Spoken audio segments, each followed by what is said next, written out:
저는 그날 바닥에 주저앉았습니다. 차가운 시멘트 바닥이었어요. 제 눈앞에는 구겨진 메모지 하나가 놓여 있었습니다. 떨리는 손으로 그 메모를 집어들었을 때 거기에는 이렇게 적혀 있었어요. 혹시 누가 와주면 좋겠다. 그 순간 제 가슴이 찢어지는 것 같았습니다.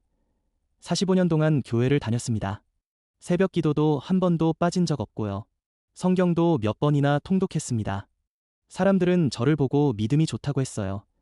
그런데 그날 저는 알았습니다. 제 믿음이 단 한 사람도 살리지 못했다는 거예요. 여러분, 안녕하세요. 저는 72세 이정자입니다. 오늘 제가 여러분께 들려드릴 이야기는 제 인생에서 가장 부끄러운 고백입니다. 동시에 가장 큰 깨달음이기도 해요. 혹시 여러분도 교회 다니시나요? 그렇다면 이런 질문 한번 해보세요. 내 믿음이 지금 누군가를 살리고 있는가? 이 질문 앞에서 저는 무너졌습니다. 제 이야기를 들어주시겠어요? 이 이야기는 2020년 겨울에 일어난 일입니다. 지금으로부터 5년 전이에요. 그때 저는 서울 노원구의 한 아파트에 살고 있었습니다. 남편은 10년 전에 먼저 하늘나라로 가셨고요. 저는 혼자 살고 있었어요. 아들 하나 있는데 미국에서 일하고 있어서 1년에 한 번 정도 얼굴 봅니다. 외롭지 않냐고요? 아니요. 저는 교회가 있었으니까요. 저희 교회는 집에서 걸어서 10분 거리에 있었습니다. 매일 새벽 5시 30분이 되면 일어나서 세수하고 교회로 갔어요. 새벽 기도는 제 하루의 시작이었습니다. 기도 시간에는 늘 이렇게 기도했어요. 하나님 감사합니다. 오늘도 저를 이렇게 깨워주셔서요. 건강 주셔서 감사합니다. 믿음 지킬 수 있게 해주셔서 감사합니다. 그런 기도였어요. 주일 예배는 당연히 빠진 적이 없고요. 수요 예배도 나갔습니다. 금요 철야 기도에도 자주 참석했어요. 교회 사람들은 저를 보면 이렇게 말했습니다. 정자 권사님은 정말 믿음이 좋으시네요. 그 나이에도 새벽 기도를 안 빠지시다니요. 본받아야겠어요. 그런 말들을 들으면 기분이 좋았습니다. 뿌듯했어요. 제가 잘하고 있구나 싶었거든요. 성경도 열심히 읽었습니다. 통독을 몇 번이나 했는지 몰라요. 로마서는 특히 좋아했습니다. 사람이 의롭다 함을 얻는 것은 율법의 행위로 말미암음이 아니요 믿음으로 되는 줄 아노라. 로마서 3장 28절이에요. 이 말씀이 참 좋았어요. 믿음으로 구원받는다는 게 얼마나 감사한지요. 저는 믿고 있으니까 괜찮다고 생각했습니다. 그런데 말이에요. 그렇게 열심히 교회 다니고 기도하고 성경 읽으면서도 제 마음 한구석에는 늘 이런 공허함이 있었어요. 뭔가 채워지지 않는 느낌이요. 예배 시간에는 은혜 받은 것 같은데 집에 돌아오면 또 허전했습니다. 왜 그런 걸까요? 당시에는 몰랐어요. 그냥 신앙생활이 원래 그런 거라고 생각했습니다. 저는 12층에 살았고요. 아래층이요. 11층에 어떤 분이 혼자 사셨어요. 남자 노인이었습니다. 나이는 저보다 좀 많아 보였어요. 아마 75세쯤 되셨을 거예요. 이름은 몰랐습니다. 한 번도 물어본 적이 없었거든요. 그분은 늘 같은 옷을 입고 계셨어요. 회색 점퍼에 검은색 바지요. 계절이 바뀌어도 그 옷이었습니다. 여름에도 그 점퍼를 입고 계셔서 이상하다고 생각했어요. 그런데 그냥 생각으로만 끝났습니다. 뭘 하지는 않았어요. 그분 집문 앞에는 늘 우편물이 쌓여 있었습니다. 광고지들이요. 아무도 치우지 않는 것 같았어요. 엘리베이터에서 몇 번 마주쳤는데 그분은 늘 먼저 인사하셨어요. 권사님 안녕하세요. 작은 목소리로요. 어떻게 제가 권사인 걸 아셨는지는 모르겠어요. 아마 교회 가는 모습을 보셨나 봐요. 저도 웃으면서 대답했습니다. 네, 안녕하세요. 그게 다였어요. 그 이상의 대화는 없었습니다.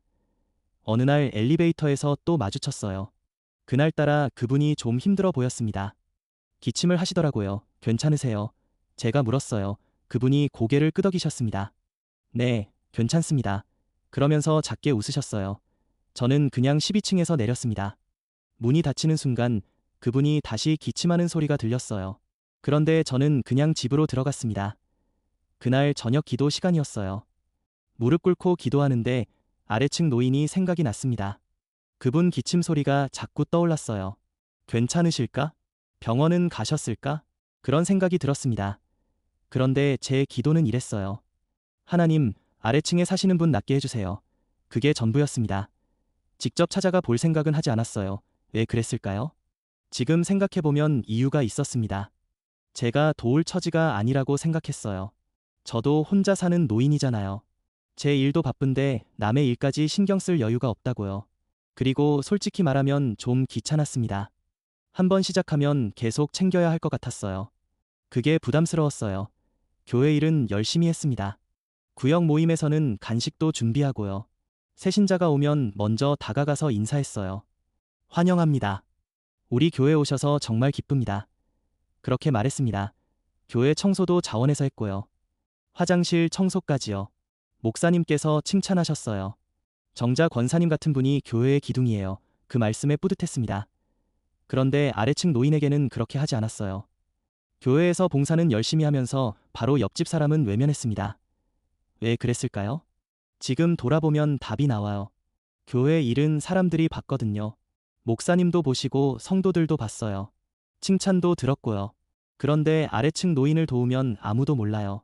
아무도 안 봐요. 인정도 안 해주죠. 2020년 12월이었습니다. 겨울이 정말 추웠어요. 영하 10도 밑으로 내려가는 날이 계속됐습니다. 저는 매일 새벽 기도를 나갔어요. 두꺼운 패딩을 입고 목도리를 하고 나갔습니다. 교회 가는 길에 노숙자들이 보였어요. 지하철 입구에서 자고 계시더라고요. 안타깝다고 생각했습니다. 하나님, 저분들을 도와주세요. 그렇게 기도했어요. 그런데 직접 뭔가를 하지는 않았습니다. 12월 20일 아침이었어요. 새벽 기도를 마치고 집으로 돌아오는데 아파트 앞에 구급차가 서 있었습니다. 무슨 일이지? 궁금했어요. 사람들이 몇 명 모여 있더라고요. 저도 가까이 가봤습니다. 11층에서 누가 쓰러졌대요. 혼자 사는 노인이요. 한 이웃이 말했습니다. 저는 그 순간 가슴이 철렁했어요. 구급대원들이 들것을 들고 나왔습니다. 하얀 천으로 덮여 있었어요. 얼굴이 보이지 않았습니다. 그런데 저는 알았어요. 그분이라는 걸 아래층 노인이요. 제 다리가 후들거렸습니다. 옆에 있던 이웃에게 물었어요. 어떻게 된 거예요? 그분이 말했습니다. 오늘 아침 신문 배달하시는 분이 이상해서 집주인한테 연락했대요. 며칠째 신문이 쌓여 있었거든요. 집주인이 와서 문을 열었는데 이미 돌아가신 상태였대요. 저는 그 자리에서 있을 수가 없었어요. 후들거리는 다리를 끌고 집으로 올라갔습니다. 엘리베이터 안에서 눈물이 났어요. 왜 우는지 모르겠는데 눈물이 멈추지 않았습니다. 집에 들어가서 소파에 주저앉았어요. 손이 떨렸습니다. 그날 저는 하루 종일 아무것도 하지 못했어요. 밥도 못 먹었고요. TV를 켰다가 껐다가 반복했습니다. 머릿속에는 그분 얼굴이 계속 떠올랐어요. 엘리베이터에서 기침하시던 모습이요. 권사님 안녕하세요. 하고 인사하시던 작은 목소리요. 그 모든 게 떠올랐습니다. 저녁 때 관리사무소에서 연락이 왔어요. 11층 집 정리를 해야 하는데 연락처가 없다고요. 혹시 아시는 분 있으시냐고 물어봤어요. 저는 모른다고 대답했습니다. 실제로 몰랐으니까요. 이름도 몰랐고 가족이 있는지도 몰랐어요. 그렇게 가까이 살면서도요. 다음날 관리사무소 직원이 그 집 정리를 시작했대요. 저는 그날도 새벽 기도를 나갔습니다. 습관처럼요. 그런데 기도가 되지 않았어요. 무릎은 꿇었는데 입이 떨어지지 않았습니다. 하나님, 왜 이러는 걸까요? 제가 뭘 잘못한 걸까요? 그런 생각만 들었어요. 기도 시간이 끝나고 목사님께서 저를 부르셨습니다. 정자 권사님, 요즘 많이 힘드시죠? 위로의 말씀이었어요. 아래층 분 돌아가신 거 알고 계세요? 저는 고개를 끄덕였습니다. 목사님이 말씀하셨어요. 우리가 할 수 있는 건 기도밖에 없어요. 하나님께서 그분의 영혼을 받아주시길 기도합시다. 그렇게 말씀하셨습니다. 저는 그 말이 위로가 되지 않았어요. 기도만으로 충분한가? 그런 생각이 들었거든요. 아니, 어쩌면 이미 알고 있었는지도 몰라요. 기도만으로는 부족하다는 걸. 하지만 인정하고 싶지 않았습니다. 제가 뭘 잘못했는지 인정하면 너무 아플 것 같았어요. 그날 오후였습니다. 관리사무소 직원이 제 집배를 눌렀어요. 문을 열었더니 젊은 남자 직원이었어요. 권사님, 혹시 11층 집 좀 봐주실 수 있으세요? 유품 정리하는데 도움이 필요해서요. 저는 잠깐 망설였습니다. 가고 싶지 않았어요. 그런데 거절할 수도 없었어요. 그래서 따라갔습니다. 11층 문이 열려 있었어요. 들어가는 순간 차가운 공기가 느껴졌습니다. 난방이 꺼져 있었거든요. 방 안은 정말 간소했어요. 낡은 소파 하나, 작은 밥상 하나, 그게 전부였습니다. 옷장을 열어보니 옷도 몇 벌 없었어요. 늘 똑같은 옷을 입으셨던 이유를 알았습니다. 다른 옷이 없었던 거예요. 부엌으로 갔어요. 냉장고를 열었는데 거의 비어 있었습니다. 김치통 하나, 계란 두어 개, 그게 다였어요. 찬장 위에는 라면 몇 개가 있었고요. 이걸 드시고 사셨구나. 그런 생각이 들었습니다. 가슴이 답답했어요. 화장실도 봤습니다. 세면대 옆에 약통들이 있었어요. 고혈압약, 당뇨약, 그런 약들이요. 만료일을 보니 다 지났더라고요. 약값이 부담스러우셨나 봐요. 병원도 제대로 못 가셨던 것 같았습니다. 제 눈에서 또 눈물이 났어요. 관리사무소 직원이 말했습니다. 권사님, 여기 좀 보세요. 침대 옆바닥을 가리키더라고요. 거기에 메모지 하나가 놓여 있었어요. 구겨진 종이였습니다. 저는 그걸 집어들었어요. 펴보니 연필로 쓴 글씨가 있었습니다. 떨리는 손글씨였어요. 혹시 누가 와주면 좋겠다. 그게 전부였습니다. 딱 한 줄이요. 저는 그 메모를 보는 순간 그 자리에 주저앉았어요. 다리에 힘이 풀렸습니다. 차가운 바닥이 느껴졌지만 일어날 수가 없었어요. 눈물이 쏟아졌습니다. 소리내서 울었어요. 관리사무소 직원이 놀라서 저를 부축했습니다. 권사님, 괜찮으세요? 괜찮지 않았습니다. 전혀. 제 가슴이 찢어지는 것 같았어요. 이분이 이렇게 외로우셨구나. 누가 와 주길 바라셨구나. 그 마음이 느껴졌습니다. 그리고 저는 바로 위층에 살면서도 단 한 번도 와주지 않았어요. 엘리베이터에서 인사만 했을 뿐이에요. 저는 그 메모지를 꼭 쥐고 집으로 돌아왔습니다. 소파에 앉아서 한참을 울었어요. 그러다가 무릎을 꿇었습니다. 기도를 해야 할 것 같았거든요. 하나님 앞에 나아가야 할 것 같았어요. 그런데 뭐라고 기도해야 할지 몰랐습니다. 입만 떨릴 뿐이었어요. 한참을 그렇게 있다가 겨우 입을 열었습니다. 주님, 저는 믿는 사람이었잖아요. 45년 동안 교회 다녔어요. 새벽 기도도 빠지지 않았고요. 성경도 열심히 읽었습니다. 그런데 주님, 왜 이렇게 마음이 아픈가요? 왜 이렇게 괴로운가요? 목이 메였어요. 말이 나오지 않았습니다. 그냥 울기만 했어요. 얼마나 울었는지 몰라요. 눈이 퉁퉁 부을 때까지 울었습니다. 그러다가 문득 한 말씀이 떠올랐어요. 성경 말씀이요. 행함이 없는 믿음은 그 자체가 죽은 것이다. 야고보서 2장 17절이었습니다. 그 말씀이 제 가슴을 찔렀어요. 마치 칼로 찌르는 것 같았습니다. 저는 그 말씀 앞에서 움직일 수 없었어요. 아무 말도 할 수 없었습니다. 그날 밤 저는 잠을 이루지 못했습니다. 침대에 누워 있었지만 눈이 감기지 않았어요. 천장만 바라보고 있었습니다. 머릿속에는 온통 그 메모지 내용뿐이었어요. 혹시 누가 와주면 좋겠다. 그 한 줄이 계속 맴돌았습니다. 새벽 3시쯤 됐을 거예요. 저는 일어나서 거실로 나왔습니다. 불을 켜고 성경을 펼쳤어요. 야고보서를 찾았습니다. 2장이었어요. 천천히 읽기 시작했어요. 14절부터였습니다. 내 형제들아, 만일 사람이 믿음이 있노라 하고 행함이 없으면 무슨 유익이 있으리요? 그 믿음이 능히 자기를 구원하겠느냐? 저는 숨이 막혔습니다. 다음 구절로 넘어갔어요. 만일 형제나 자매가 헐벗고 일용할 양식이 없는데 너희 중에 누구든지 그에게 이르되 평안히 가라, 덥게 하라, 배부르게 하라 하며 그 몸에 쓸 것을 주지 아니하면 무슨 유익이 있으리요? 제 손이 떨렸습니다. 성경책을 놓칠 뻔했어요. 이 말씀이 바로 제 이야기였습니다. 저는 아래층 노인을 위해 기도했어요. 건강하시길 바란다고요. 평안하시길 바란다고요. 그런데 직접 찾아가지 않았습니다. 국 한 그릇 끓여서 갖다 드리지 않았어요. 그저 기도로만 끝냈습니다. 17절을 읽었습니다. 이것이 바로 핵심이었어요. 이와 같이 행함이 없는 믿음은 그 자체가 죽은 것이라. 죽은 믿음. 저는 이 말씀 앞에서 고개를 들 수가 없었어요. 45년 동안 제가 가지고 있던 게 죽은 믿음이었구나. 그 생각이 들었습니다. 살아 있다고 생각했는데 죽어 있었던 거예요. 움직이지 않는 믿음은 죽은 것과 같다는 걸 이제야 깨달았습니다. 계속 읽어 내려갔어요. 18절이요. 어떤 사람은 말하기를 너는 믿음이 있고 나는 행함이 있으니 행함이 없는 내 믿음을 내게 보이라. 나는 행함으로 내 믿음을 내게 보이리라 하리라. 믿음을 보이라. 어떻게 보일 수 있을까요? 말로는 얼마든지 할 수 있어요. 저는 믿습니다. 예수님을 믿습니다. 구원을 믿습니다. 그렇게 말할 수 있어요. 그런데 그게 진짜 믿음인가요?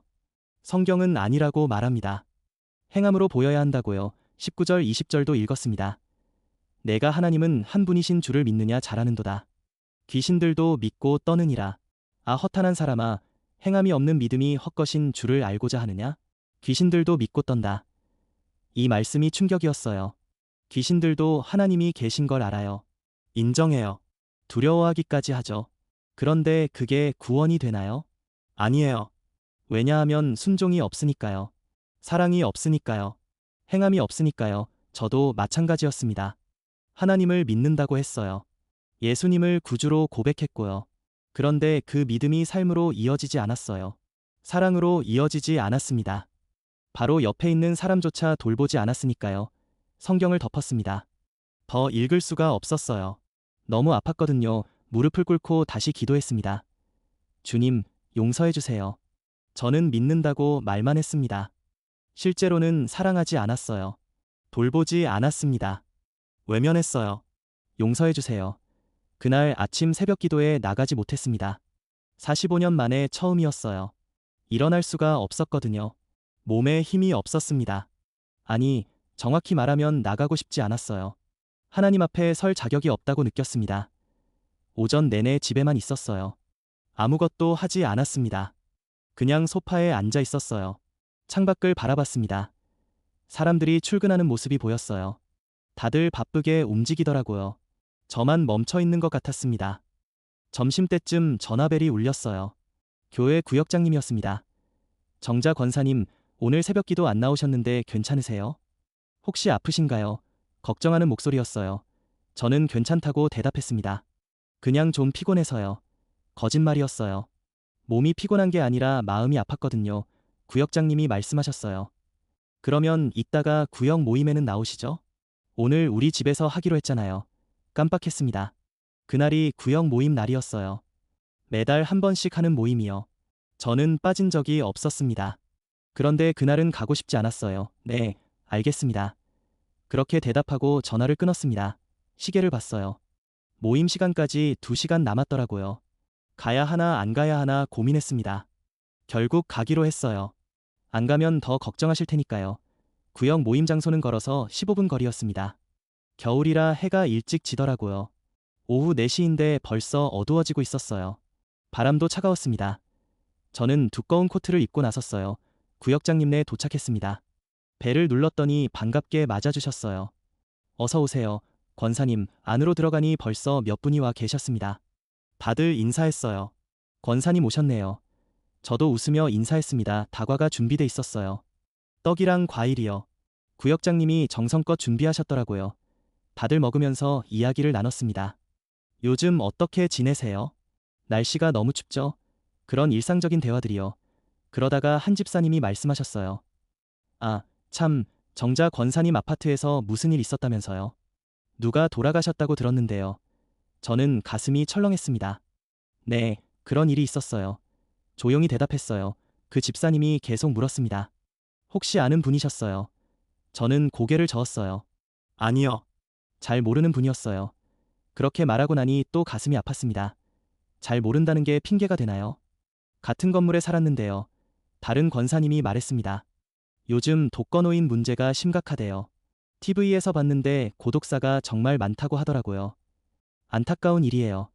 다들 고개를 끄덕였어요. 그러게요. 안타깝죠. 저는 그 대화를 듣고 있을 수가 없었어요. 안타깝다는 말이 공허하게 들렸습니다. 우리가 정말 안타까워하나요? 진심인가요? 아니면 그냥 하는 말인가요? 저 자신에게 묻고 싶었어요.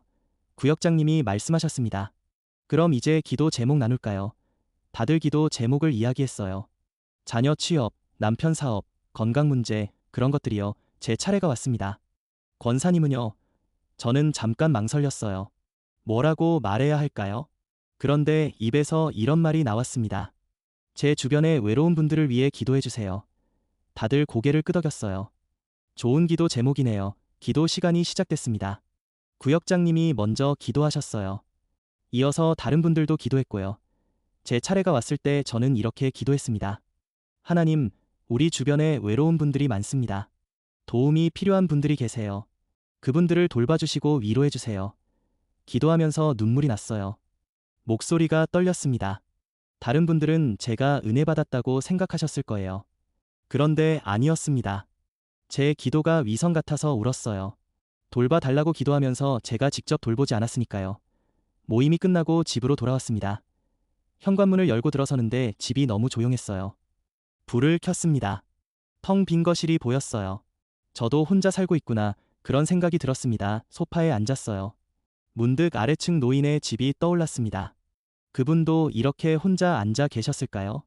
저처럼 조용한 집에서요? 누군가 찾아오기를 기다리셨을까요? 그런 상상을 하니 견딜 수가 없었어요. 저는 성경을 다시 펼쳤습니다. 이번엔 마태복음이었어요. 25장을 찾았습니다. 양과 염소의 비유가 나오는 부분이에요. 천천히 읽기 시작했습니다. 인자가 자기 영광으로 모든 천사와 함께 올 때에 자기 영광의 보좌에 앉으리니 심판의 장면이었습니다. 예수님께서 양과 염소를 나누시는 거예요. 오른편에는 양을, 왼편에는 염소를 세우십니다. 그리고 오른편에 있는 자들에게 말씀하세요. 내 아버지께 복받을 자들이여, 나와 창세로부터 너희를 위하여 예비된 나라를 상속받으라. 왜 복을 받는 걸까요? 다음 구절에 이유가 나옵니다. 내가 줄일 때에 너희가 먹을 것을 주었고, 목마를 때에 마시게 하였고, 나그네 되었을 때에 영접하였고, 헐벗었을 때에 옷을 입혔고, 병들었을 때에 돌보았고, 옥에 갇혔을 때에 와서 보았느니라. 저는 이 말씀을 읽으면서 멈췄어요. 제가 한 게 뭐가 있나 생각해 봤습니다. 줄인 사람에게 먹을 것을 줬나요? 아니요. 목마른 사람에게 물을 줬나요? 아니요. 나그네를 영접했나요? 아니요. 헐벗은 자에게 옷을 입혔나요? 아니요. 병든 자를 돌봤나요? 아니요. 옥에 갇힌 자를 찾아봤나요? 아니요. 다 아니었어요. 의인들이 대답합니다. 주여, 우리가 언제 주께서 줄이신 것을 보고 음식을 대접하였으며 목마르신 것을 보고 마시게 하였나이까? 그들은 자기가 한 일을 기억하지 못해요. 그냥 자연스럽게 한 거예요. 왕이 대답하여 이르시되, 내가 진실로 너희에게 이르노니 너희가 여기 내 형제 중에 지극히 작은 자 하나에게 한 것이 곧 내게 한 것이니라. 지극히 작은 자, 이 말씀이 제 가슴을 찔렀습니다. 아래층 노인이 바로 그분이었어요. 지극히 작은 자 중 한 명이었습니다. 아무도 돌아보지 않는 사람이요, 외로운 사람이요. 그분에게 한 것이 곧 예수님께 한 것이라고 하셨어요. 그렇다면 저는요? 그분을 외면한 건 예수님을 외면한 거였어요. 문을 닫은 건 예수님께 문을 닫은 거였습니다. 저는 예수님을 믿는다고 고백했지만 예수님을 지나쳐버렸던 거예요. 왼편 사람들에게 하시는 말씀도 읽었습니다. 저주를 받은 자들아, 나를 떠나 마귀와 그 사자들을 위하여 예비된 영원한 불에 들어가라. 내가 줄일 때에 너희가 먹을 것을 주지 아니하였고, 목마를 때에 마시게 하지 아니하였고. 그들도 대답합니다. 주여, 우리가 언제 주께서 줄이신 것이나 목마르신 것을 보고 공양하지 아니하였나이까? 그들은 보지 못했어요. 아니, 보려고 하지 않았던 거죠. 왕이 대답하여 이르시되, 내가 진실로 너희에게 이르노니 이 지극히 작은 자 하나에게 하지 아니한 것이 곧 내게 하지 아니한 것이니라. 하지 아니한 것. 저는 이 말씀 앞에서 고개를 숙였습니다. 제가 바로 이 사람이에요. 하지 않은 사람이요. 외면한 사람입니다. 같은 건물에 살면서도 관심을 두지 않았어요. 성경을 덮고 무릎을 꿇었습니다. 주님, 저는 이제야 합니다. 믿음이 무엇인지를. 믿음은 입으로 고백하는 게 아니라 삶으로 증명하는 거였어요. 사랑으로 실천하는 거였습니다. 그날 밤 저는 결심했습니다. 이제는 달라지겠다고요. 더 이상 외면하지 않겠다고요. 주변을 돌아보겠다고요. 지극히 작은 자들을 섬기겠다고 기도했습니다. 다음 날 아침 새벽 기도에 나갔어요. 목사님께서 말씀을 전하셨습니다. 제목이 사랑의 실천이었어요. 요한일서 3장 말씀이었습니다. 자녀들아, 우리가 말과 혀로만 사랑하지 말고 행함과 진실함으로 하자. 딱 제게 필요한 말씀이었어요. 말로만 사랑하지 말라고요. 행함으로 하라고요. 목사님 말씀이 계속됐습니다. 사랑은 감정이 아니라 결정입니다. 선택이에요. 매 순간 누군가를 위해 무엇을 할 것인가 선택하는 거예요. 기도 시간에 저는 이렇게 기도했습니다. 주님, 이제는 행하게 해주세요. 말만 하지 않게 해주세요. 실천하게 해주세요. 주변 사람들을 사랑하게 해주세요. 새벽 기도를 마치고 집으로 돌아오는 길이었습니다. 평소와 다른 게 하나 있었어요. 주변을 보게 됐다는 거예요. 전에는 그냥 고개 숙이고 빨리 걸었거든요. 추우니까요. 그런데 그날은 천천히 걸으면서 주위를 둘러봤습니다. 지하철 입구에 노숙자 한 분이 계셨어요. 늘 그 자리에 계셨던 분이에요. 저는 그분을 수없이 지나쳤습니다. 그런데 한 번도 제대로 본 적이 없었어요. 그날 처음으로 멈춰 섰습니다. 가까이 다가갔어요. 그분은 담요를 뒤집어 쓰고 계셨습니다. 얼굴이 보이지 않았어요. 저는 가방에서 지갑을 꺼냈습니다. 10,000원짜리를 한 장 꺼내서 그분 앞 컵에 넣었어요. 그분이 고개를 들었습니다. 고맙습니다. 작은 목소리로 말씀하셨어요. 별것 아닌 일이었습니다. 10,000원이요. 큰 돈도 아니에요. 그런데 제 마음이 이상했어요. 따뜻했습니다. 뭔가 채워지는 느낌이었어요. 45년 교회 다니면서 느껴보지 못한 감정이었습니다. 집에 도착해서 아침을 먹었어요. 밥을 먹다가 문득 생각이 났습니다. 옆집 할머니요. 우리 층 1205호에 사시는 분이에요. 몇 년 전에 남편분이 돌아가시고 혼자 사세요. 가끔 복도에서 마주치면 인사는 했어요. 그런데 그게 전부였습니다. 그날 저는 국을 더 끓였습니다. 평소보다 양을 2배로 했어요. 반찬도 몇 가지 더 만들었고요. 다 만들고 나서 반찬통에 담았습니다. 그리고 옆집으로 갔어요. 배를 눌렀습니다. 누구세요? 안에서 목소리가 들렸어요. 저예요. 1203호 사는 이정자예요. 문이 열렸습니다. 할머니가 놀란 표정이었어요. 아니, 무슨 일이세요? 국을 좀 많이 끓였는데 같이 드실래요? 제가 말했어요. 할머니 얼굴이 환해졌습니다. 어머, 고마워요. 들어오세요. 저는 괜찮다고 했어요. 그냥 드시라고 전해드리려고요. 할머니가 반찬통을 받으시면서 말씀하셨어요. 요즘 혼자 밥 먹기가 귀찮아서 대충 먹었는데 이렇게 챙겨주시니 고맙네요. 그 말씀을 듣는 순간 제 가슴이 아팠습니다. 바로 옆에 사시는데 이제야 챙겨드리다니요. 천만에요. 자주 갖다 드릴게요. 그렇게 말하고 돌아왔습니다.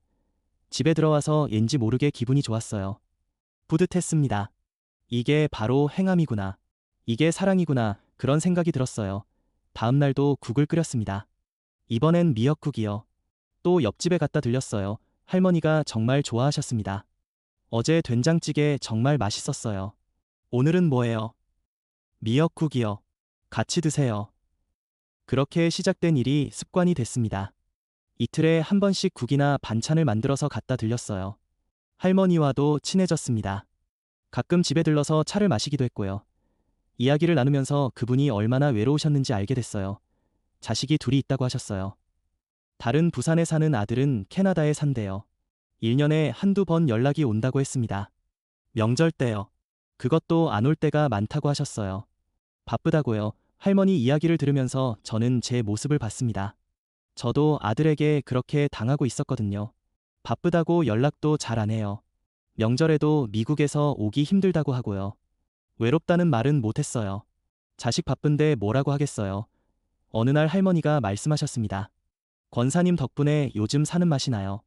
누가 이렇게 챙겨주니까 좋아요. 그 말을 듣는 순간 눈물이 날 뻔했어요. 참았지만요. 제가 뭘 했다고 이렇게 좋아하시나 싶었습니다.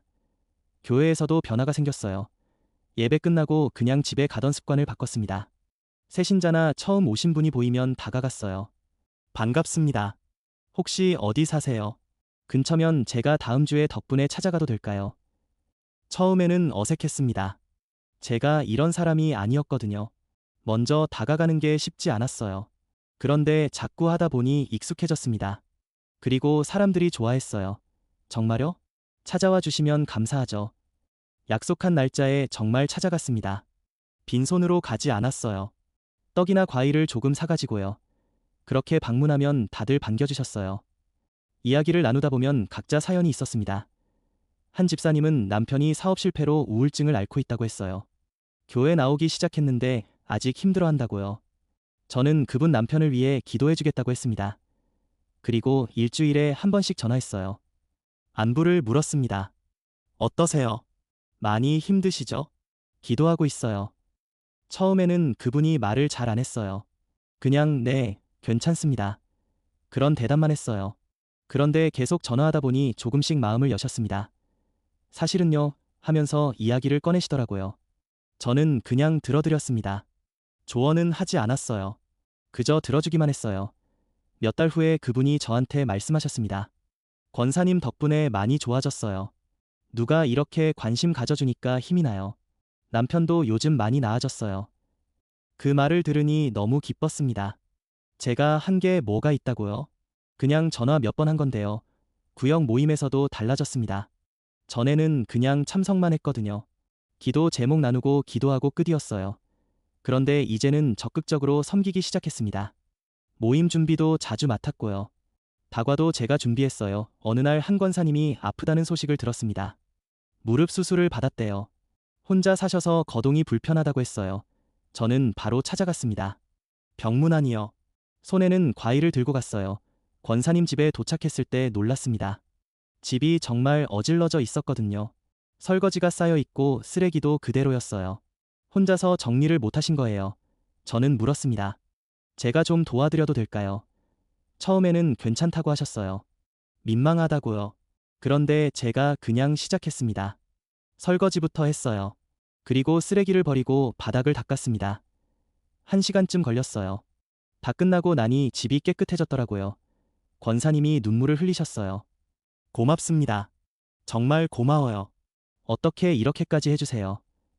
저는 괜찮다고 했습니다. 당연한 거라고요. 우리 서로 돕고 살아야죠.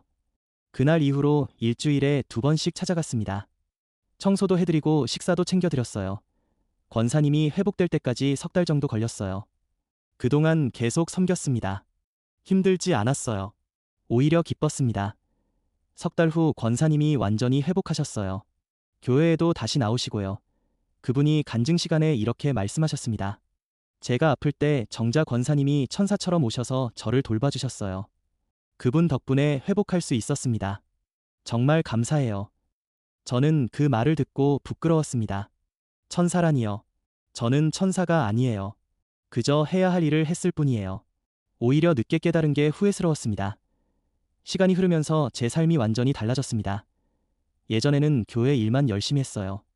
새벽 기도, 주일 예배, 수요 예배, 그런 것들이요. 그런데 이제는 그것보다 사람을 더 보게 됐어요. 누가 힘든지, 누가 외로운지, 누가 도움이 필요한지요. 엘리베이터를 타도 달라졌습니다. 예전에는 그냥 휴대폰만 보고 있었어요. 다른 사람에게 관심이 없었거든요. 그런데 이제는 함께 탄 사람을 봅니다. 안색이 안 좋으면 물어봐요. 괜찮으세요? 많이 힘드신가 봐요. 마트에 가서도 달라졌어요. 계산할 때 계산원 분께 감사하다고 말합니다. 수고하세요. 짧은 말이지만 그분들이 좋아하세요. 웃으면서 감사합니다 하고 대답해요. 버스를 타도 마찬가지예요. 노약자석이 비어 있으면 앉지 않습니다. 나이 드신 분이나 임산부가 타실 수 있으니까요. 전에는 빨리 앉으려고 했었는데요. 이제는 양보합니다. 작은 일들이에요. 대단한 게 아니에요. 그런데 이런 작은 일들이 쌓이니까 제 마음이 달라졌어요. 공허함이 사라졌습니다. 전에 느꼈던 그 허전함이요. 이제는 채워진 느낌이에요. 마음이 따뜻합니다. 어느 날 목사님께서 저를 부르셨어요. 정자 권사님, 요즘 많이 달라지셨어요.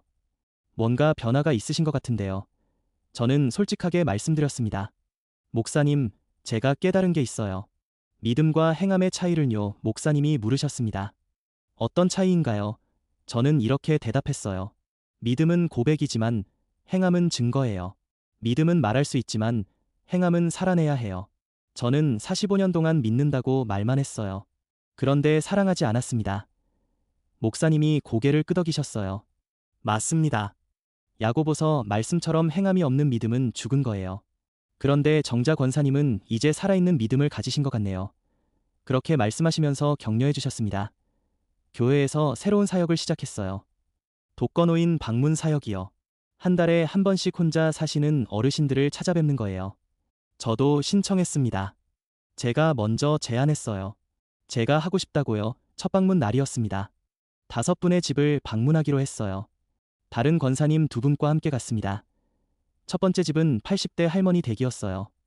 문을 두드렸을 때 할머니가 나오셨습니다. 누구세요? 저희 교회에서 나왔어요. 안부 여쭈러 왔습니다. 그렇게 말씀드렸더니 할머니가 놀라셨어요.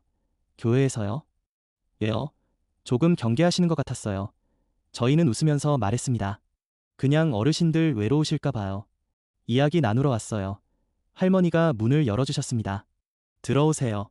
좁지만요, 안으로 들어가니 작은 원룸이었어요. 그런데 깨끗하게 정돈돼 있었습니다. 할머니 혼자 계셨어요. 남편은 10년 전에 돌아가셨대요. 자식은 없다고 하셨습니다. 저희는 1시간쯤 이야기를 나눴어요. 할머니 인생 이야기를 들었습니다. 젊었을 때 어떻게 사셨는지, 힘든 일은 없으셨는지요. 할머니가 처음에는 말을 아끼시다가 나중에는 많이 하셨어요. 누가 들어주니까 좋으시대요. 돌아올 때 할머니가 말씀하셨습니다. 다음에 또 와주실 거예요. 저희는 약속했어요. 네, 1달 후에 다시 올게요. 그때까지 건강하세요. 할머니가 손을 흔들어 주셨습니다. 고마워요. 정말로요. 2번째, 3번째 집도 비슷했습니다. 다들 혼자 사시는 분들이에요. 외로우셨어요. 저희가 찾아가니까 정말 좋아하셨습니다. 누가 이렇게 와주는 게 처음이라는 분도 계셨어요. 그날 방문을 마치고 돌아오면서 생각했습니다. 우리 주변에 이렇게 외로운 분들이 많구나. 도움이 필요한 분들이 많구나. 그런데 우리가 보지 못했던 거예요. 아니, 보려고 하지 않았던 거죠. 한 달 후 다시 방문했습니다. 이번에는 선물을 가지고 갔어요. 양말이랑 수건 같은 실용적인 것들이요. 어르신들이 정말 좋아하셨어요. 이런 것까지 챙겨주시다니요. 감사합니다. 시간이 지나면서 어르신들과 가까워졌습니다. 이제는 전화도 자주 해요. 안부를 물어요. 요즘 어떠세요? 건강은 괜찮으세요? 그러면 어르신들이 반가워하세요. 전화해줘서 고마워요. 이 사역을 하면서 저는 더 많이 깨달았습니다. 행함이 거창한 게 아니라는 거요. 큰 일을 해야 하는 게 아니에요. 작은 관심이면 돼요. 안부 전화 한 통이면 됩니다. 방문 한 번이면 돼요. 그런 작은 것들이 누군가에게는 세상 전부가 될 수 있어요. 외로운 사람에게는 그 작은 관심이 생명줄이 되는 거예요. 저는 그걸 이제야 알았습니다. 2021년 여름이었습니다. 아래층 노인이 돌아가신 지 반년쯤 지났어요. 저는 그동안 많이 달라졌습니다. 매일 누군가를 섬기고 있었어요. 그런데 여전히 마음 한구석에는 아픔이 있었습니다. 그분에 대한 미안함이요. 어느 날 교회에서 특별 집회가 있었어요. 외부 강사님이 오셔서 말씀을 전하셨습니다. 주제가 용서와 치유였어요. 저는 그날 예배에 참석했습니다. 강사님 말씀이 시작됐어요. 여러분, 혹시 후회하는 일이 있으신가요? 돌이킬 수 없는 일 말이에요. 그런 일 때문에 괴로워하고 계신가요? 강사님이 물으셨습니다. 저는 가슴이 철렁했어요. 바로 저 이야기 같았거든요. 강사님이 계속 말씀하셨어요. 과거를 바꿀 수는 없습니다. 이미 지나간 일이니까요. 그런데 그 과거 때문에 현재까지 고통받을 필요는 없어요. 하나님께서는 우리를 용서하셨습니다. 그러니 우리도 우리 자신을 용서해야 해요. 저는 그 말씀을 들으면서 울었습니다. 제가 저를 용서하지 못하고 있었던 거예요. 아래층 노인을 외면했던 일 때문에요. 계속 자책하고 있었습니다. 왜 그랬을까? 왜 찾아가지 않았을까? 그런 생각만 반복했어요. 강사님이 기도해 주셨어요. 과거의 잘못을 회개하고 하나님의 용서를 받아들이는 기도였습니다. 저도 따라서 기도했어요. 주님, 용서해 주세요. 제가 외면했던 그분을 용서해 주세요. 그리고 저 자신도 용서하게 해주세요. 기도를 마치고 나니 마음이 조금 가벼워졌습니다. 완전히 치유된 건 아니었어요. 그래도 짐을 조금 내려놓은 느낌이었어요. 이제는 앞으로 나아가야겠다고 생각했습니다. 집회가 끝나고 집으로 돌아왔어요. 현관문을 여는데 옆집 할머니가 나오셨습니다. 아, 권사님, 잘됐다. 제가 찾으려던 참이었어요. 무슨 일이세요? 제가 물었어요. 할머니가 말씀하셨어요. 우리 층에 새로 이사 온 분이 계시는데요. 혼자 사시는 것 같던데 한번 인사가 보는 게 어떨까요? 저는 고개를 끄덕였습니다. 좋은 생각이에요. 언제 가볼까요? 다음날 할머니와 함께 새로 이사 온 집을 방문했습니다. 1208호였어요. 벨을 눌렀더니 중년 남자분이 문을 열었습니다. 50대쯤 돼 보였어요. 네, 누구세요? 저희는 같은 층에 사는 사람들이에요. 인사드리러 왔어요. 그렇게 말했더니 그분이 놀라셨어요. 아, 그러세요. 감사합니다. 들어오실래요? 저희는 잠깐만 인사하고 가겠다고 했어요. 그분 성함이 김철수 씨였어요. 회사 때문에 이쪽으로 이사 오셨대요. 가족은 지방에 계시고 혼자 사신다고 했습니다. 주중에만 여기 계시고 주말에는 가족한테 간다고요. 저희는 불편한 거 있으면 언제든 말씀하시라고 했어요. 같은 층이니까 서로 도와야죠. 김철수 씨가 고맙다고 하셨습니다. 여기 사람들이 참 친절하네요. 이사 오길 잘했어요. 그날 이후로 가끔 복도에서 마주치면 인사했습니다. 김철수 씨가 먼저 인사하실 때도 많았어요. 권사님 안녕하세요. 오늘도 교회 다녀오시나 봐요.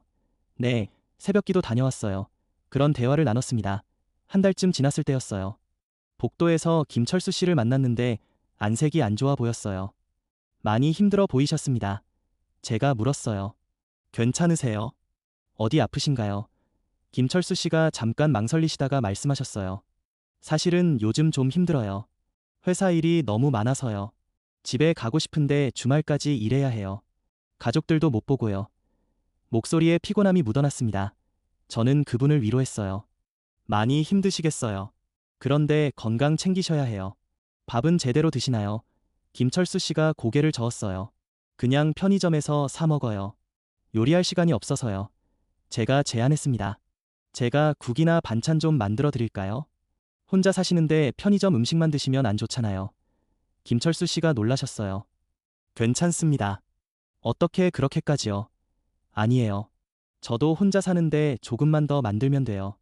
부담 갖지 마세요. 제가 그렇게 말했어요. 김철수 씨가 정말 고맙다고 하셨습니다. 그럼 폐를 끼치는 건데요.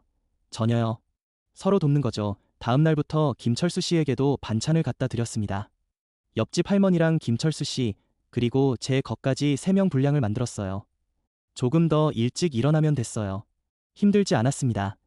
김철수 씨가 정말 좋아하셨어요. 어느 날 문 앞에 편지를 놓고 가셨더라고요. 편지에 이렇게 적혀 있었어요. 권사님 덕분에 요즘 잘 먹고 있습니다. 정말 감사해요. 고향 어머니 생각이 나요. 그 편지를 읽으면서 저는 울었습니다. 제가 한 게 뭐가 있다고요? 그냥 반찬 좀 만들어 드린 건데요. 그런데 그분에게는 큰 위로가 됐나 봐요. 저는 그때 다시 한번 깨달았습니다. 작은 사랑이 큰 힘이 된다는 거. 교회에서 여름 수련회가 있었습니다. 저도 참석했어요. 수련회 주제가 이웃 사랑이었습니다. 첫날 저녁 집회 때 목사님께서 말씀하셨어요. 우리의 이웃은 누구일까요? 교회 다니는 사람만 이웃인가요? 아닙니다. 우리 주변의 모든 사람이 이웃이에요. 목사님이 누가복음 10장 말씀을 읽으셨습니다. 선한 사마리아 사람의 비유예요. 강도 만난 사람을 제사장도 레위인도 지나쳤어요. 그런데 사마리아 사람이 그를 도왔습니다. 예수님께서 물으셨어요. 누가 이웃이 되었느냐? 목사님이 설명하셨어요. 이웃은 가까이 사는 사람이 아니에요. 도움이 필요한 사람을 돕는 사람이 이웃이에요. 우리가 누군가의 이웃이 되어야 해요. 그냥 기다리지 말고 먼저 다가가야 합니다. 저는 그 말씀을 들으면서 제 삶을 돌아봤습니다. 이제는 먼저 다가가고 있나요? 네, 그렇게 하고 있어요. 그런데 더 할 수 있을까요? 더 많은 사람을 섬길 수 있을까요? 그런 생각이 들었습니다. 수련회 둘째 날 조별 나눔 시간이 있었어요. 저희 조는 6명이었습니다. 각자 신앙 간증을 나누는 시간이었어요. 제 차례가 왔을 때 저는 아래층 노인 이야기를 했습니다. 처음으로 다른 사람들에게 그 이야기를 꺼냈어요. 얼마나 후회했는지, 얼마나 아팠는지요. 그리고 어떻게 변화됐는지 말했습니다. 이야기를 하는 동안 눈물이 났어요. 아직도 생각하면 가슴이 아파요. 조원들이 저를 위로해 주셨습니다.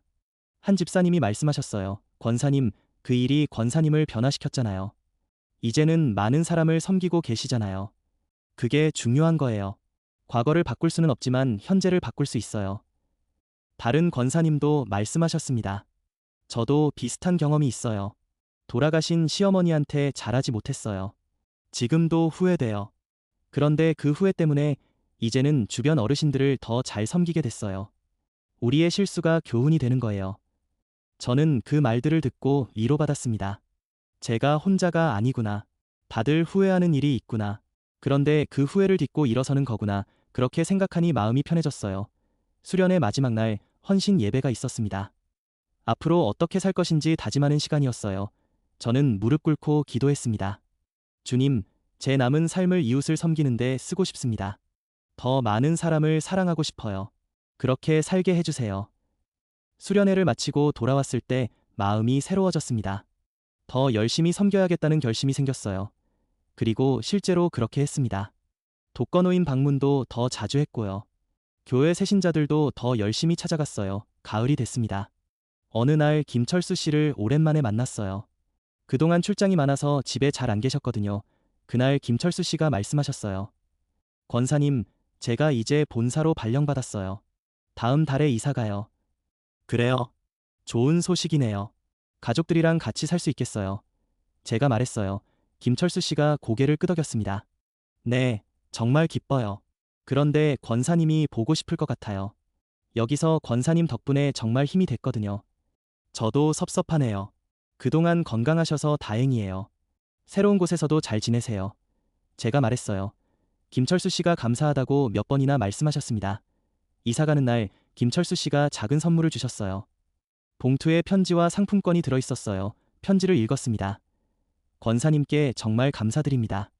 낯선 곳에서 혼자 지낼 때 권사님이 큰 힘이 되어 주셨어요. 어머니처럼 따뜻하게 대해 주셔서 고마웠어요. 권사님의 사랑을 잊지 않겠습니다. 그렇게 적혀 있었어요. 저는 또 울었습니다. 제가 뭘 했다고요? 그냥 반찬 좀 만들어드리고 안부 물은 것뿐인데요. 그런데 그분에게는 큰 사랑이었나 봐요. 저는 그때 또 배웠습니다. 사랑은 크기가 아니라 진심이라는 거. 겨울이 다가왔습니다. 날씨가 추워지자 독거노인들이 더 걱정됐어요. 교회에서 김장 김치 나눔 행사를 했습니다. 저도 참여했어요. 우리가 담근 김치를 어르신들 댁에 갖다 드렸습니다. 어느 할아버지 댁에 갔을 때였어요. 문을 여는데 집안이 너무 추웠어요. 난방을 안 하고 계셨던 거예요. 할아버지, 왜 난방을 안 하세요? 제가 물었어요. 할아버지가 작은 목소리로 대답하셨어요. 난방비가 부담돼서요. 조금만 참으면 돼요. 저는 가슴이 아팠습니다. 이렇게 추운데 어떻게 참으세요? 감기 걸려요. 저는 교회로 돌아가서 목사님께 말씀드렸습니다. 혼자 사시는 어르신들 중에 난방비 때문에 추위를 참는 분들이 계세요. 우리가 도와드릴 수 없을까요? 목사님이 좋은 생각이라고 하셨어요. 그래서 교회에서 겨울나기 후원 프로그램을 만들었습니다. 어려운 독거노인들의 난방비를 지원하는 거예요. 성도들이 자발적으로 후원금을 냈어요. 저도 매달 조금씩 후원했습니다. 그 프로그램 덕분에 10분의 어르신이 도움을 받으셨어요. 따뜻한 겨울을 보낼 수 있었습니다. 나중에 그 할아버지를 다시 만났을 때 정말 좋아하셨어요. 이제 따뜻하게 지낼 수 있어요. 고마워요. 저는 그때 깨달았습니다. 혼자 할 수 있는 일은 작아요. 그런데 함께하면 큰 일을 할 수 있어요. 교회가 바로 그런 곳이에요. 서로 힘을 모아서 이웃을 섬기는 곳이요. 2022년 봄이었습니다. 아래층 노인이 돌아가신 지 2년이 지났어요. 저는 많이 변했습니다. 전과는 완전히 다른 사람이 됐어요. 더 이상 교회 안에만 머물지 않았습니다. 밖으로 나가서 사람들을 섬겼어요. 어느 날 교회에서 간증 집회가 있었습니다. 목사님께서 저한테 간증을 부탁하셨어요. 정자 권사님, 간증 좀 해주세요. 많은 분들에게 도움이 될 것 같아요. 저는 망설였습니다. 제 부끄러운 이야기를 해야 하는데요. 하지만 거절할 수 없었어요. 이야기가 누군가에게 도움이 된다면 해야죠. 그래서 수락했습니다. 간증 준비를 하면서 지난 2년을 돌아봤어요. 정말 많은 일이 있었습니다. 간증 집회 날이 왔어요. 교회에 사람들이 많이 모였습니다. 제 차례가 되자 강단 앞에 섰어요. 마이크를 잡았을 때 손이 떨렸습니다. 긴장됐거든요. 심호흡을 하고 입을 열었어요. 여러분, 안녕하세요. 저는 72세 이정자 권사입니다. 오늘 제 간증을 들어주셔서 감사합니다. 제 이야기는 부끄러운 고백으로 시작해요. 그렇게 시작했습니다. 저는 45년 동안 교회를 다녔습니다. 새벽 기도도 빠지지 않았고 성경도 여러 번 통독했어요. 사람들은 저를 보고 믿음이 좋다고 했습니다. 저도 그렇게 생각했어요. 제가 잘하고 있다고요. 그런데 2020년 12월 어느 날 제 아래층에 사시던 노인분이 돌아가셨습니다. 혼자 집에서요. 아무도 모르게요. 저는 그분과 같은 건물에 살았어요. 엘리베이터에서 여러 번 마주쳤습니다. 인사도 나눴어요. 하지만 그게 전부였습니다. 한 번도 그분 집에 찾아가지 않았어요. 안부도 제대로 묻지 않았습니다. 기침을 하셔도 그냥 지나쳤어요. 외로워 보이셔도 문을 두드리지 않았습니다. 그분이 돌아가신 후 저는 그분 집을 정리하는 걸 도왔습니다. 거기서 메모 하나를 발견했어요. 혹시 누가 와주면 좋겠다. 그렇게 적혀 있었습니다. 저는 그 자리에 주저앉았어요. 이야기를 하는 동안 목이 메웠습니다. 잠깐 멈췄어요. 물을 한 모금 마시고 계속했습니다. 성도들이 조용히 들어주셨어요. 그날 밤 저는 무너졌습니다. 하나님 앞에서 통곡했어요. 제가 믿는 사람이라고 생각했는데 사랑하지 않았던 거예요. 행하지 않았던 겁니다. 야고보서 2장 17절 말씀이 떠올랐어요. 행함이 없는 믿음은 그 자체가 죽은 것이라. 제 믿음이 죽어 있었습니다. 45년 동안 교회 다니면서 살아있다고 생각했는데 죽어 있었어요. 움직이지 않는 믿음은 죽은 것과 같다는 걸 깨달았습니다.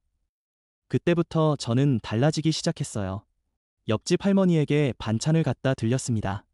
독거노인을 방문했어요. 교회 새신자를 찾아갔습니다. 아픈 사람을 돌봤어요. 처음에는 어색했습니다. 제가 이런 사람이 아니었거든요. 그런데 자꾸 하다 보니 익숙해졌어요. 그리고 기쁨을 느꼈습니다.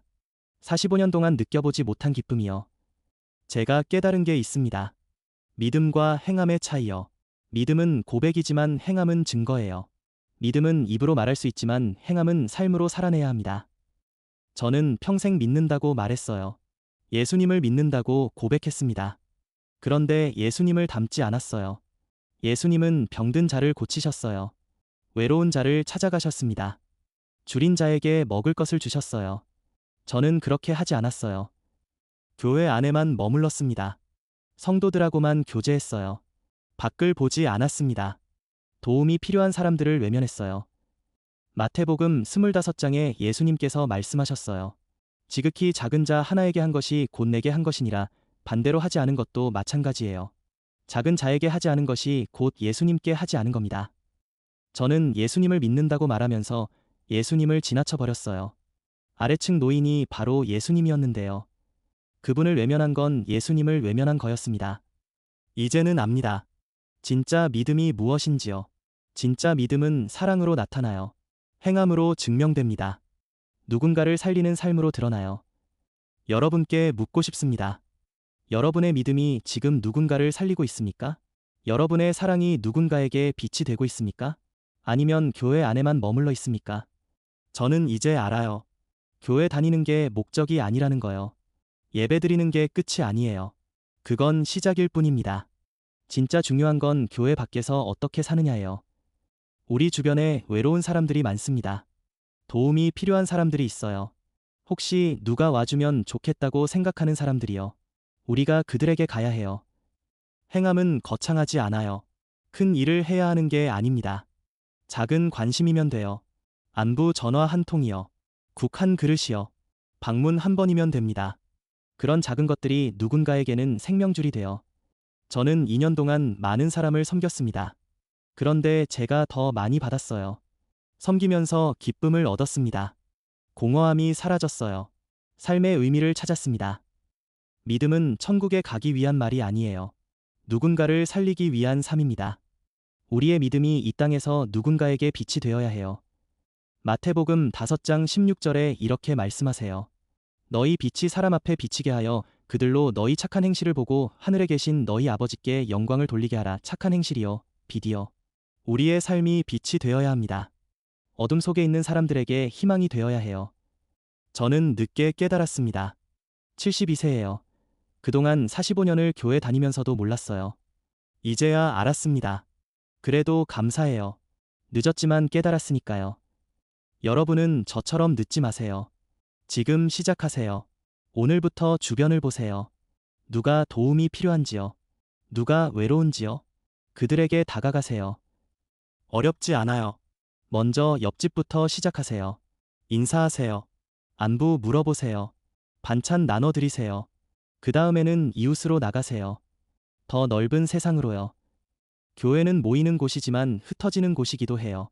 예배드리러 모였다가 섬기러 흩어져야 합니다. 빛과 소금이 되러 나가야 해요. 요한일서 3장 18절에 이렇게 말씀해요. 자녀들아, 우리가 말과 혀로만 사랑하지 말고 행함과 진실함으로 하자. 말로만 사랑하지 말라고요. 행함으로 하래요. 저는 평생 말로만 사랑했습니다. 이제는 행함으로 사랑하고 있어요. 여러분도 그렇게 하세요. 말보다 행동이요. 고백보다 실천입니다. 마지막으로 하나만 더 말씀드릴게요. 제가 가장 후회하는 건 뭘까요? 아래층 노인을 외면한 거요. 그렇게 생각하실 거예요. 물론 그것도 후회돼요. 평생 가슴에 남을 아픔이에요. 하지만 더 후회되는 게 있어요. 45년을 허비한 거예요. 45년 동안 교회 다니면서 정작 중요한 걸 놓쳤어요. 사랑을 실천하지 않았습니다. 만약 더 일찍 깨달았다면 더 많은 사람을 도울 수 있었을 텐데요. 그래서 여러분께 부탁드려요. 저처럼 45년을 허비하지 마세요. 지금 바로 시작하세요. 오늘이요. 지금 이 순간부터요. 예배가 끝나면 집에 가실 거예요. 가는 길에 주변을 보세요. 누가 있는지요?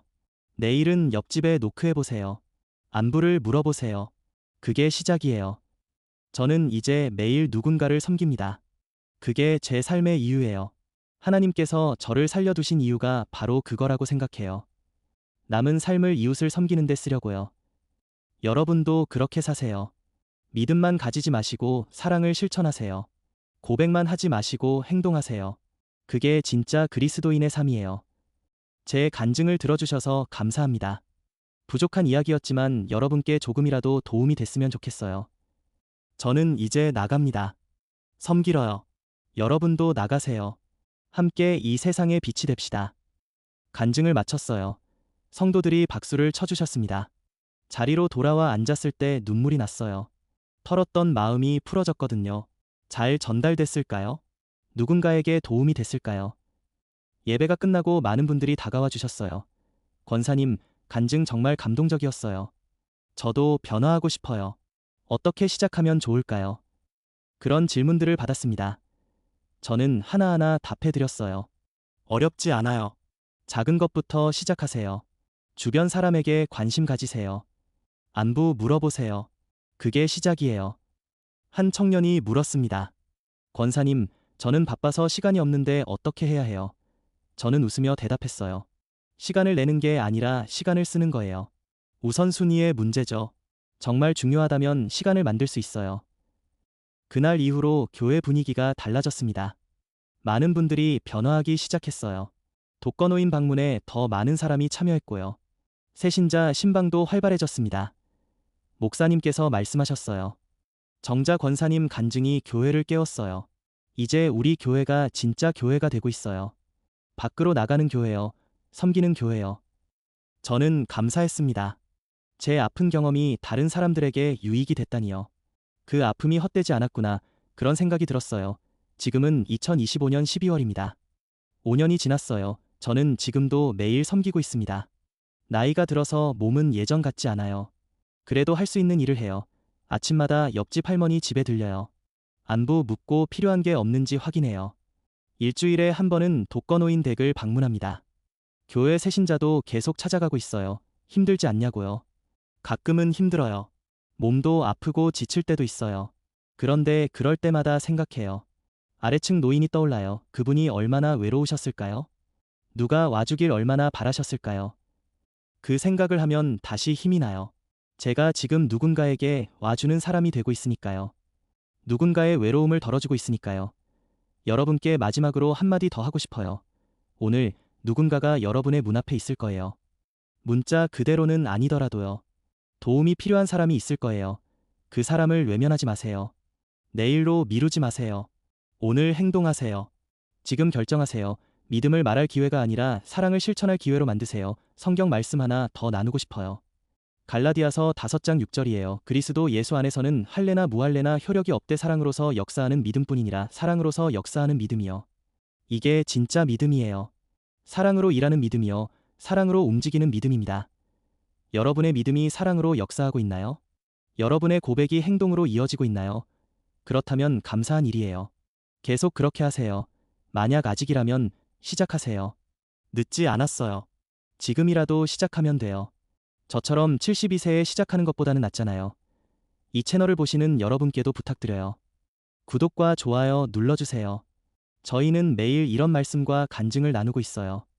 더 많은 분들이 깨달았으면 좋겠어요. 믿음과 행함의 차이를 알림도 설정해주세요. 그러면 새로운 영상이 올라올 때마다 알림을 받으실 수 있어요. 함께 배우고 함께 성장해요. 함께 변화합시다. 댓글로 여러분 생각도 나눠주세요. 여러분은 어떻게 사랑을 실천하고 계신가요? 누구를 섬기고 계신가요? 서로의 이야기를 들으면 힘이 될 거예요. 마지막으로 기도하고 싶어요. 잠깐 함께 기도하시겠어요? 하나님 아버지, 감사합니다. 오늘도 저희에게 말씀해 주셔서요. 깨닫게 해주셔서요. 저희의 믿음이 죽은 믿음이 아니라 살아있는 믿음이 되게 해주세요. 사랑으로 역사하는 믿음이 되게 해주세요. 말만 하지 않고 행동하는 사람이 되게 해주세요. 주변을 보는 눈을 주세요. 도움이 필요한 사람을 발견하는 마음을 주세요. 그리고 용기를 주세요. 먼저 다가가는 용기요. 섬기는 용기를요. 두려워하지 않고 사랑할 수 있게 해주세요. 저희의 작은 사랑이 누군가에게 큰 빛이 되게 해주세요. 저희의 작은 행동이 누군가를 살리는 힘이 되게 해주세요. 예수님의 이름으로 기도합니다. 아멘. 여러분, 오늘도 함께 해주셔서 감사합니다. 내일 또 만나요. 그때까지 사랑을 실천하며 사세요. 여러분의 하루하루가 누군가에게 축복이 되길 바랍니다. 안녕히 계세요. 살롬.